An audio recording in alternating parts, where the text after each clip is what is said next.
నమస్తే మిత్రులారా, ఎవరైతే టెట్కు ప్రిపేర్ అవుతున్నటువంటి యాస్పిరెంట్స్ ఉన్నారో, డిఎస్సికి ప్రిపేర్ అవుతున్నటువంటి యాస్పిరెంట్స్ ఉన్నారో, గతంలో టెన్సెస్ గురించి ఎలాంటి బిట్స్ అడిగారు మనకు. కాబట్టి టెన్సెస్ చెప్పుకున్నాం కాబట్టి థియరీ క్లాసు, దానికి సంబంధించినటువంటి ప్రీవియస్ క్వశ్చన్స్ ఇవన్నీ కూడా గతంలో ఎలాంటి బిట్స్ అడిగారు.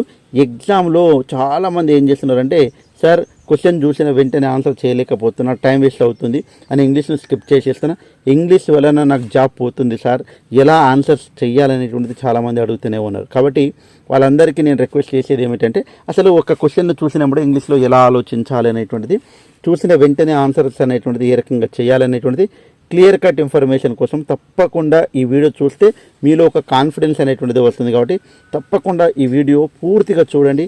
తప్పకుండా ఒక్కొక్క బిట్టు ఒక్కో రకమైన కాన్సెప్ట్ తోటి ఉంటుంది. కాబట్టి అన్ని కాన్సెప్ట్ అర్థం చేసుకుంటే రాబోయేటువంటి డిఎస్సి కావచ్చు, టెట్ ఎగ్జామ్లు కావచ్చు, మంచి మార్కులు సాధించడానికి అవకాశం అయితే ఉంటుంది. కాబట్టి తప్పకుండా మీ నుంచి నేను ఆశించేది ఒక లైక్ మాత్రమే. మీ నుంచి నేను ఆశించేది లైక్. అదే రకంగా ఈ పీడిఎఫ్ కావాలంటే మీరందరూ కూడా ప్లే స్టోర్ నుంచి మన యొక్క యాప్ను డౌన్లోడ్ చేసుకోండి. ఈ పీడిఎఫ్ మీకు అక్కడ అవైలబుల్గా ఉంటుంది. ఇవన్నీ కూడా మీరు క్లియర్ కట్ ఇన్ఫర్మేషన్ కోసం మన యాప్ను డౌన్లోడ్ చేసుకోండి ప్లే స్టోర్ నుంచి. సో ఏది ఏమైనా తప్పకుండా ఎప్పటికప్పుడు ఇన్ఫర్మేషన్ కోసం మన ఛానల్ లైక్ చేసి ఉంటారని మనస్ఫూర్తిగా కోరుకుంటూ వీడియోలోకి వెళ్ళిపోదాం. మెయిన్గా ఇక్కడ చూసినట్లయితే ఫస్ట్ చూడండి, చూస్ the sentence that indicates a general truth. చూడండి, జనరల్ ట్రూత్ అంటే సాధారణమైనటువంటి వాస్తవం అనేటువంటిది ఏంది అంటే, వాస్తవం అనేటువంటిది ప్రతి ఒక్కరికి అది ఒకే రకంగా అప్లికేబుల్ కావాలి మనకు. ఐ ఈట్ రైస్ ఎవ్రీడే అనేటువంటిది చెప్పారు. చూడండి, ఐ ఈట్ రైస్ ఎవ్రీడే, నేను ప్రతిరోజు కూడా అన్నము తింటాను. కొందరు అన్నం తినకపోవచ్చు, కొందరు రొట్టెలు తినవచ్చు, కొందరు స్నాక్స్ అంటే కొందరు ఫాస్టింగ్ కూడా ఉండొచ్చు. అంటే ఇది కామన్గా ఉండేటువంటిది కాదు. కాబట్టి ఇది కరెక్ట్గా జనరల్ ట్రూత్ కాదు. ఎవ్రీ పర్సన్ ఫీల్స్ హంగ్రీ, ప్రతి వ్యక్తి కూడా ఆకలి అనేటువంటిది అవుతుంది అంటుండు. ఓకే, ప్రతి వ్యక్తికి కూడా ఆకలి అవుతుంది, అది వాస్తవమే అండి. My mother never eats meet. Okay, ఇక్కడ మీట్ అంటే ఏంది? Never eats. మా అమ్మ అంటే ఎప్పుడు కూడా మాంసం తినదు. మీ అమ్మ తినకపోవచ్చు, వేరే వాళ్ళు తినవచ్చు. కాబట్టి అందరికీ వర్తింపు అనేటువంటిది కాదు. కాబట్టి ఇది కూడా ఆన్సర్ కాదండి. నెక్స్ట్ మనం he some times comes to my home, లేకుంటే మై హౌస్. ఓకే, ఇక్కడ హీ సమ్ టైమ్స్ కమ్స్ అన్నాడు. సమ్ టైమ్స్ అంటే కొన్ని సందర్భాల్లో మా ఇంటికి వస్తాడు, కొన్ని సందర్భాలు రాకపోవచ్చు. కాబట్టి ఇది కూడా జనరల్ ట్రూత్ కాదు. ఇప్పుడు అన్నిటికంటే డిఫరెంట్గా ఉన్నటువంటిది, అందరికీ వర్తింపచేయేటువంటి ఇక్కడ ట్రూత్ ఏంటంటే, ఎవ్రీ పర్సన్ ఫీల్స్ హంగ్రీ, ప్రతి ఒక్కరు కూడా ఆకలి అనేటువంటిది అవుతుంది అనేటువంటి చెప్పే సందర్భాలలో మనం ఏం చెప్తామండి? Second one is the answer అవుతుంది. ఇది చాలా ఇంపార్టెంట్ బిట్టు. ఇది చూసిన వెంబడే సార్ ఈ బిట్టు ఎలా చేయాలి అనేటువంటిది కన్ఫ్యూజన్ ఉంటుంది. కానీ క్లియర్ కట్ ఇన్ఫర్మేషన్ తెలిసిన తర్వాత మాత్రమే ఆన్సర్ చేయగలుగుతామండి. కాబట్టి ఈ రకంగా ఆలోచించి మనం ఆన్సర్స్ అయితే చేయాలి.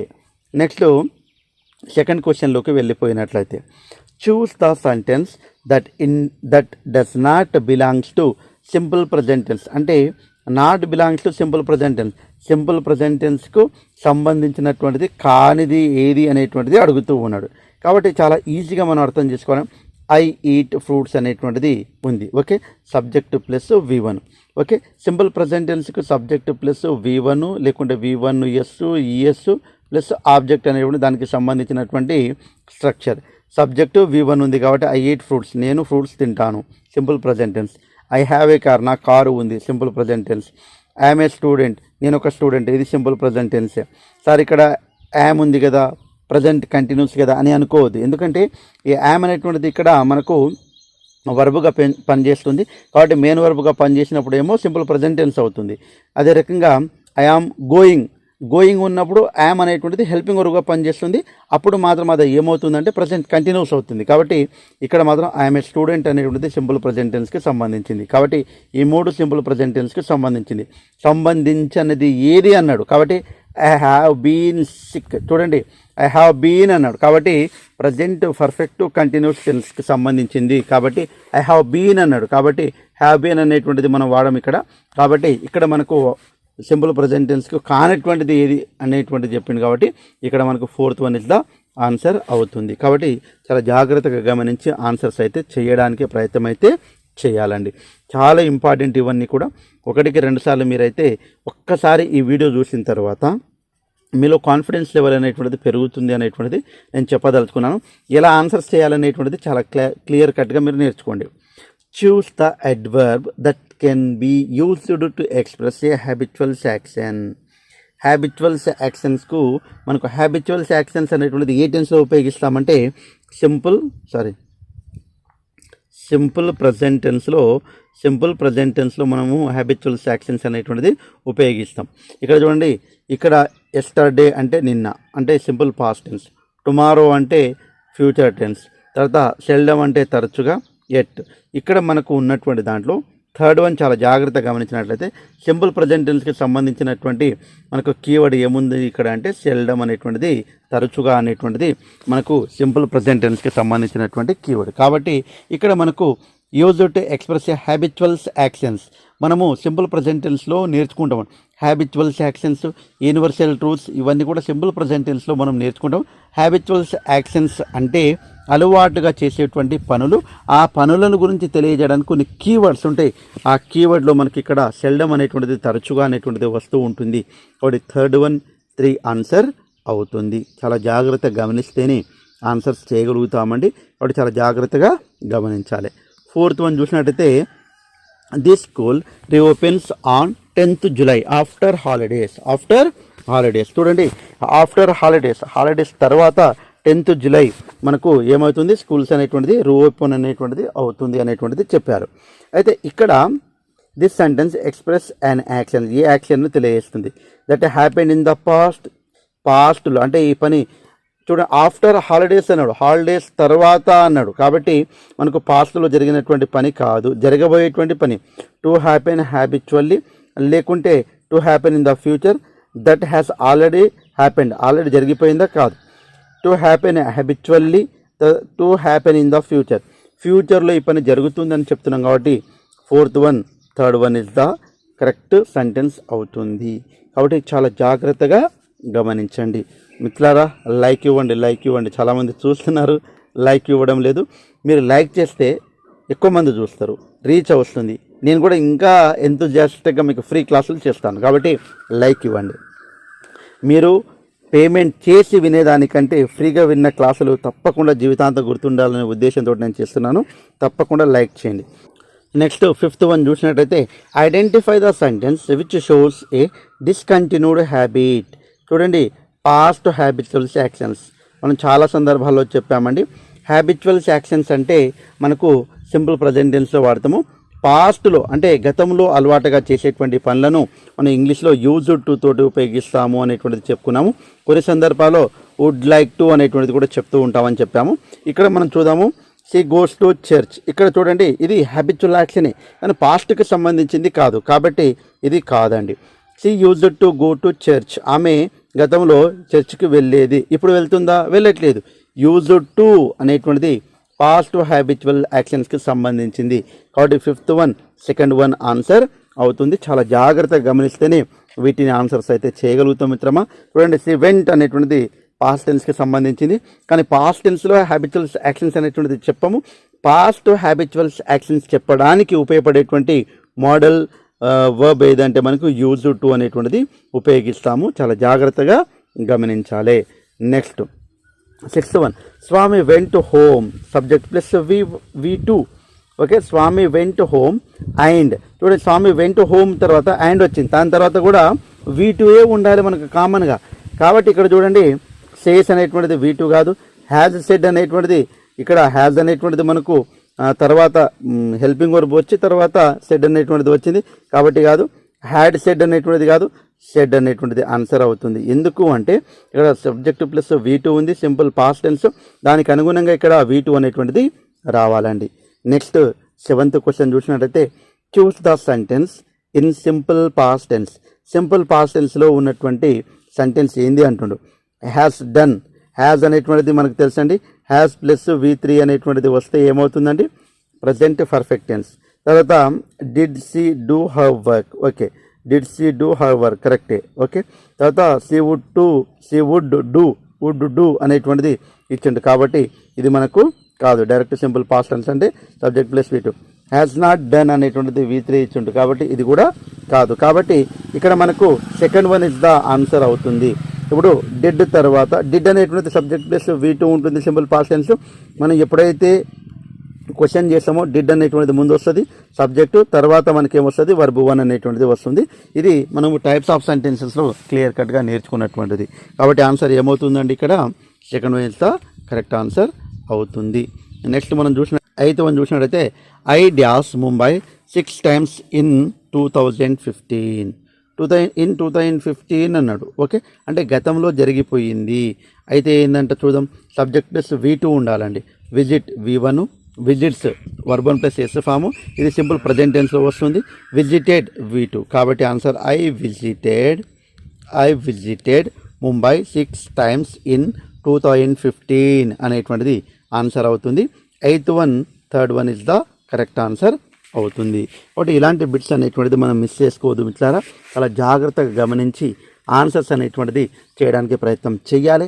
ఎగ్జామ్లో మార్కులు అనేటువంటిది చాలా క్లియర్ కట్గా మనం చదివి ఇలాంటి బిట్స్ అనేటువంటిది అర్థం చేసుకోవాలి. It is time very very important, చాలా సందర్భాలలో అడిగినటువంటి బిట్టు. ఇట్ ఈస్ టైం తర్వాత తప్పకుండా సబ్జెక్ట్ ప్లస్ V2 ఉండాలి, ఇది రూల్ అండి. Okay, go V1, vent V2, కాబట్టి it is time you went, కాబట్టి ఇక్కడ సబ్జెక్ట్ ప్లస్ V2, కాబట్టి ఇక్కడ విల్ గో కాదు హ్యాడ్ గాన్, ఇక్కడ స్టార్ మార్క్ పెట్టుకుని రాసుకోండి. ఇట్ ఈస్ టైమ్ అనేటువంటి పదం తర్వాత సబ్జెక్ట్ ప్లస్ V2 అనేటువంటిది ఉండాలి. నేను టెక్స్ట్ బుక్ గ్రామర్ అనేటువంటిది మనకు 6th క్లాస్లో 7th 8th క్లాస్లో ఇది ఉందండి. చాలా ఇట్ ఈస్ టైం తర్వాత తప్పకుండా సబ్జెక్ట్ ప్లస్ V2 అనేటువంటిది వాడాలి అనేటువంటిది రూల్. ఈ రూల్ ప్రకారం చాలా సందర్భాల్లో మనకు బిట్ అనేటువంటిది అడగడం అనేటువంటిది జరిగింది. కాబట్టి తప్పకుండా ఇలాంటి బిట్స్ వస్తే కన్ఫ్యూజ్ కాకుండా మనకు మార్కు రావాలి. కాబట్టి రూల్ అండ్ రెగ్యులేషన్స్ ప్రకారము దీనికైతే మరియు తప్పకుండా ఒక 4 స్టార్లు పెట్టి రాసుకోండి, తప్పకుండా రావడానికి అవకాశం ఉన్నటువంటి బిట్స్. నెక్స్ట్ 10th వన్ చూసినట్టయితే Raman డ్యాస్ his discovery on March 16, 1928. ఇప్పుడు రామను ఆయన ఏం చెప్పిండు, అనౌన్స్ చేసిండు. ఎప్పుడు ఏమైనా అనౌన్స్ చేసిండు అంటే 1928లో రామన్ డిస్కవరీ చేసిండు, కనుగొనబడ్డు. అంటే ఇక్కడ అనౌన్స్ అనేటువంటిది సబ్జెక్ట్ ప్లస్ V2 ఉండాలండి. కాబట్టి వీళ్ళు అనౌన్స్ చేస్తుండ, ఇక్కడ ఆల్రెడీ 1928 అంటేనే అయిపోయినటువంటిది. కాబట్టి ఏ టెన్స్లో ఉండాలి, కామన్గా సింపుల్ పాస్ట్ టెన్స్లో ఉండాలి. సబ్జెక్ట్ ప్లస్ V2 ఉండాలి. ఇక్కడ సబ్జెక్ట్ ఉంది రామన్, కాబట్టి ఏమొస్తుందండి, అనౌన్స్డ్ అనేటువంటిది వస్తుంది. కాబట్టి first one is the option, correct option. Okay, ఇక్కడ విల్ అనేటువంటిది ఫ్యూచర్కి సంబంధించింది. హ్యాజ్ అనేటువంటిది ఇంతకు ముందే అంటే లాస్ట్ ఇయర్ చేసి ఉంటేనేమో మనం చెప్పొచ్చు, కానీ 1928 అంటే పాస్ట్కి సంబంధించింది. కాబట్టి 10th one first one is the correct answer అవుతుంది.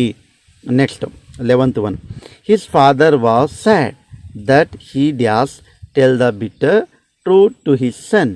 ఇక్కడ మనం చాలా జాగ్రత్తగా గమనించాల్సింది ఏంటంటే 11th వన్ ఒక్కసారి, his father was sad, was అంటే పాస్ట్ టెన్స్కి సంబంధించింది. కాబట్టి పాస్ట్ టెన్స్కి సంబంధించినటువంటి కాంబినేషన్ ఆఫ్ ద టెన్సెస్లో మనం చెప్పుకున్నామండి. కాబట్టి పాస్ట్ టెన్స్కే రావాలి. హ్యాస్ టు అనేటువంటిది పాస్ట్ టెన్స్కి సంబంధించింది కాదు. తర్వాత యూజ్డ్ టు అనేటువంటిది మనకు మోడల్ అంటే కాంబినేషన్ ఆఫ్ ద టెన్సెస్లో కాదు. ఇక్కడ మనకు హ్యాడ్ టు అన్న రావాలి, వాజ్ టు. ఆల్రెడీ వాజ్ వచ్చింది కాబట్టి మనకి ఇక్కడ ఏం రావాలండి, హ్యాడ్ టు అనేటువంటిది రావాలి. చాలా సింపుల్ అండి. అంటే చాలా తక్కువ టైంలో మనము ఆలోచించే విధానాన్ని బట్టి ఆప్షన్ని బట్టి ఎలిమినేషన్ చేయాలండి. అయితేనే టైం వేస్ట్ అనేటువంటిది కాదు. కాబట్టి 11th one third one is the correct answer అవుతుంది. Next 12th one, he dash a horse before అనేటువంటిది ఇచ్చిండు. కాబట్టి 12th వన్ ఒక్కసారి మనం చూసినట్లయితే choose the correct tense from the fits the blank. ఇక్కడ మనము ఏ హార్స్ బిఫోర్ అన్నాడు. బిఫోర్ అనేటువంటిది ఏ టెన్స్కి సంబంధించింది అంటే ఇంతకు ముందే అనేటువంటి చెప్పే సందర్భం అనేటువంటిది ఏమవుతుంది మనకు, perfect tense. A perfect tense అవుతుంది మనకు, కామన్గా ప్రజెంట్ పర్ఫెక్ట్ టెన్స్ అవుతుంది. కాబట్టి ఇక్కడ చూద్దాము, విల్ అనేటువంటిది ఫ్యూచర్కి సంబంధించింది కాబట్టి తీసేస్తున్నా. ఇక్కడ వాజ్ అనేటువంటిది వాడము ఇంతకుముందు. తర్వాత had never ride, has never ride. చూడండి ఇక్కడ హ్యాస్ నెవర్ రైడ్ అని, ఇక్కడ హ్యాడ్ నెవర్ రైడ్ అనేటువంటిది రాంగ్. ఎందుకంటే హ్యాడ్ వచ్చిన తర్వాత తప్పకుండా ఏం రావాలి, V3 రావాలి. కానీ ఇక్కడ రైడ్ అనేటువంటిది V1. కాబట్టి స్ట్రక్చర్ ప్రకారం ఇది రాంగ్. మిగిలింది ఒకటి ఏంటండి అంటే మనకు 12th వన్ 2 అనేటువంటిది ఆన్సర్ అనేటువంటిది అవుతుంది. కాబట్టి చాలా ఈజీగా ఆన్సర్స్ చేయొచ్చు. అక్కడ ఉన్నటువంటి ఆప్షన్స్ని బట్టి మనము ఆన్సర్స్ చేయాలండి. అప్పుడు ఎలిమినేషన్ ద్వారా మనం తీసివేస్తే చాలా బాగుంటుంది అనేటువంటిది నా యొక్క ఉద్దేశం. నెక్స్ట్ 13th వన్ చూసినట్టయితే the patient had died before the doctor dash. ఇక్కడ మనము 13th వన్ చాలా జాగ్రత్తగా గమనించినట్లయితే ఇక్కడ హ్యాడ్ డైడ్ అనేటువంటిది పాస్ట్ పర్ఫెక్ట్ టెన్స్కి సంబంధించింది. పాస్ట్ పర్ఫెక్ట్ టెన్స్ అనేటువంటిది దేంతో కాంబినేషన్ వస్తుంది? సింపుల్ పాస్ట్ తోటి వస్తుంది. సబ్జెక్ట్ ప్లస్ V2 అనేటువంటిది ఉండాలి. ఇక్కడ సబ్జెక్ట్ ఏముంది? ద డాక్టర్ ఉంది. ఇక్కడ మనం అరైవింగ్ అనేటువంటిది V1 ప్లస్ ING ఫామ్ కాబట్టి ఇది కాదు. వాస్ అనేటువంటిది V2 ఉండాలి కాబట్టి వాస్ అరైవింగ్ అనేటువంటిది అసలు కాదు. తర్వాత హ్యాడ్ అరైవ్డ్ అనేటువంటిది కాదు, ఎందుకు? V2 ఉండాలి కాబట్టి సబ్జెక్ట్ తర్వాత V2 కాబట్టి అరైవ్డ్ అనేటువంటిది వచ్చింది కాబట్టి second one is the answer అవుతుంది. 13th one second one is the correct option. Next 14th one ఒక్కసారి మనం చూసినట్లయితే he found that he dash by the shopkeeper the day before. He found that subject plus V2 అండి. Subject plus V2 వచ్చింది ఇక్కడ మనకు వచ్చేటువంటిది by the shopkeeper the day before అనేటువంటిది ఇచ్చిండు. 14th one the day before అనేటువంటిది ఇచ్చిండు కాబట్టి ఇక్కడ బై అనేటువంటిది కూడా ఇచ్చింది కాబట్టి ప్యాసివ్ వాయిస్కి సంబంధించింది రావచ్చు మనకు. కాబట్టి ఇక్కడ మనకు ప్యాసివ్ వాయిస్కి సంబంధించింది అంటే కామన్గా ఏముండాలి? ఇక్కడ చూడండి ఫౌండ్ అంటే సబ్జెక్ట్ ప్లస్ V2 అంటే పాస్ట్ టెన్స్కి సంబంధించిందే ఉండాలి మనకు. ఈజ్ బీయింగ్ అనేటువంటిది ఇది ఈజ్ అనేటువంటిది ప్రజెంట్ కంటిన్యూస్ టెన్స్కి సంబంధించిన ప్యాసివ్ కాబట్టి ఇది కాదు. తర్వాత హ్యాడ్ అనేటువంటిది హ్యాజ్ అనేటువంటిది ప్రజెంట్ పర్ఫెక్ట్ టెన్స్కి సంబంధించి కాబట్టి ఇది కూడా కాదు. ఇప్పుడు హ్యాడ్ చీటెడా హ్యాడ్ బీన్ చీటెడా చూడండి హ్యాడ్ చీటెడ్ అనేటువంటిది కాదు, ఎందుకంటే ఇక్కడ మనకు ప్రజెంట్ పర్ఫెక్ట్ కంటిన్యూస్ కాబట్టి హ్యాడ్ బీన్ చీటెడ్ అనేటువంటిది రాయాలి. కాబట్టి ఇక్కడ సూటబుల్ అనేటువంటిది 4th one is the correct answer అనేటువంటిది అవుతుంది మనకు. చాలా జాగ్రత్తగా గమనించండి మిత్రులారా. 15th వన్ ఒక్కసారి చూసినట్లయితే షీ సెడ్ దట్ సి ఇక్కడ మనం చాలా జాగ్రత్తగా గమనించాలి. సిన్స్ 1980 ఇప్పుడు సిన్స్ కానీ ఫర్ కానీ వస్తే మనం ఏ టెన్స్ అనుకుంటాం? కామన్గా మనందరికీ తెలుసండి ఏ టెన్స్ అండి?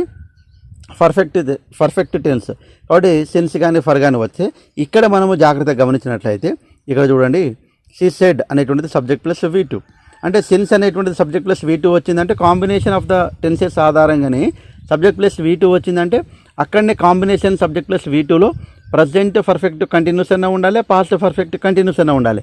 ఇక్కడ సింపుల్ పాస్ట్ టెన్స్కి వచ్చింది కాబట్టి పాస్ట్ పర్ఫెక్ట్ కంటిన్యూస్ టెన్స్కి సంబంధించినటువంటి స్ట్రక్చర్ను ఉపయోగించుకుంటుంది. కాబట్టి పాస్ట్ పర్ఫెక్ట్ కంటిన్యూస్ టెన్స్ యొక్క స్ట్రక్చర్ ప్రకారం రావాలి. హ్యావ్ అనేటువంటిది రాదు, హ్యాజ్ అనేటువంటిది రాదు, ఎందుకంటే హ్యావ్ అనేటువంటిది ప్రజెంట్కి సంబంధించినటువంటిది, హ్యాజ్ అనేటువంటిది కూడా ప్రజెంట్ టెన్స్లో ఉన్నటువంటి టెన్స్కి సంబంధించింది. తర్వాత ఇక్కడ హ్యాడ్ బీన్ లీవింగ్ అనేటువంటిది పాస్ట్ టెన్స్లో పాస్ట్ పర్ఫెక్ట్ కంటిన్యూస్ టెన్స్కి సంబంధించింది కాబట్టి షీ హ్యాడ్ బీన్ లీవింగ్ అనేటువంటిది వస్తుంది, వాస్ లీవింగ్ అనేటువంటిది రాదు. సో ఇక్కడ 15th వన్ ఆన్సర్ ఏమవుతుందండి? ఇక్కడ మనకు 3rd వన్ అనేటువంటిది ఆన్సర్ అవుతుంది. ఇవి ఈరోజు మనము మంచి చాలా ఇంపార్టెంట్ బిట్స్ ఉన్నటువంటి టెన్సెస్లో గతంలో అడిగినటువంటి అనేక బిట్స్, ఇవన్నీ కూడా ప్రీవియస్ బిట్స్ అండి, నేను క్రియేట్ చేసినటువంటివి కావు. కాబట్టి ఇవన్నీ బిట్స్ మీరు తప్పకుండా క్లియర్ కట్గా ఆన్సర్ తెలుసుకున్నారు. కాబట్టి మీ నుంచి నేను ఆశించేది లెజెండ్ ఎప్పుడు కూడా లైక్ చేయకుండా చూడరు. మరొక వీడియో కావాలంటే తప్పకుండా నెక్స్ట్ కంటిన్యూ లైక్ దిస్ ఇలాంటి ప్రీవియస్ టాపిక్స్ నుంచి వీడియోస్ చేయండి సార్ అని లైక్ ఇవ్వండి, అదేవిధంగా కామెంట్ చేయండి. తప్పకుండా మీకు అనేక వీడియోస్ తెలియజేయడానికి ప్రయత్నం అయితే చేస్తాను. Thanks for watching. All the best. వీలైతే ఈ PDF కావాలన్నా వద్దా మిత్రులారా? కావాలంటే యాప్ను డౌన్లోడ్ చేసుకోండి. యాప్ డౌన్లోడ్ చేసుకున్నాం సార్ అని కామెంట్ చేయండి. తప్పకుండా మీ అందరికీ కూడా మళ్ళీ ఈ PDF అనేటువంటిది అప్లోడ్ చేయడానికి ప్రయత్నం అయితే చేస్తాను. Thanks for watching. All the best. Bye. See you.